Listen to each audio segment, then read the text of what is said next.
बिस्मिल्लाहिर्रहमानिर्रहीम। अस्सलामुअलैकुम। क्या हाल है? उम्मीद है आप लोग सब खैरियत से होंगे, खुश रहें, आबाद रहें, हंसते रहोते बसते रहो और देखते रहें जी निकी कुड़ी किचन। आप लोगों को दिल की गहराइयों से खुशामदीद, वेलकम और जी आया नाजरीन। आज हम लेके आए हैं जी खट्टी मीठी सी एक रेसिपी जो आपके साथ शेयर करने जा रहे हैं। वो है जी अचार डालने का तरीका। देसी स्टाइल में तो विलेज स्टाइल में अचार कैसे डाला जाता है जी, बाल्टियां भर भर के, तो वो तरीका आज आपसे शेयर करेंगे। तो आप लोग थोड़ा सा ये लाइट का इशू था तो इसको दरगुजर कर लीजिएगा। चलें जी शेयर करते हैं आपके साथ कि हमने अचार कैसे डाला। तो उसके लिए हमें 3 मेन जो मसाले चाहिए वो हो चाहिए जी हमारे पास कलवंजी, सौंफ और मेथी दाना। सूखा जो मेथी दाना होता है वो वाला। उन तीनों चीजों को हमने साफ करके रख लिया था और ये देखें। उसके बाद हमारे पास जो आम है, आम का अचार हम डालने लगे हैं। वो है जी 7 किलो कटे हुए आम है हमारे पास। उसमें हमने डाला है जी 2 किलो नमक और नमक में हमने डाल दी है जी 1 पाव हल्दी और उसके साथ हमने 2 से 3 चम्मच ऐड किए हैं जिसमें लाल मिर्च के। ये तमाम मसाले हमने अच्छी तरह से मिक्स कर लेने, इसमें कोई भी गुठलियां ना हो। और मिक्स करने के बाद इस तरह से हमने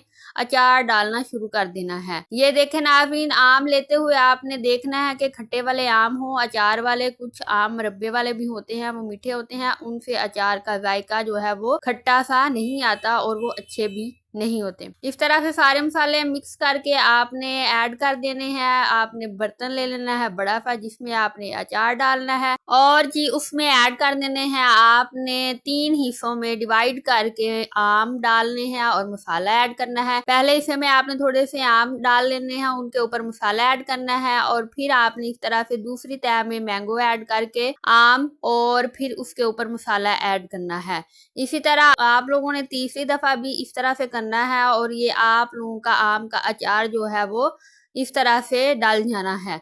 तो नाज़रीन, अगर आप ये तरीका नहीं अपनाना चाहते तो आप एक बड़ा सा बर्तन लें और उसमें मसाला ऐड करें, सारे आम जो है वो ऐड करें कटे हुए। मसाले के साथ अच्छी तरह से मिक्स करके भी आप बाल्टी में या जार में डाल सकते हैं। और अब ये देखें हमारा जो है ये तरीका पूरा हो चुका है और हमारा अचार जो है वो डाल चुका है।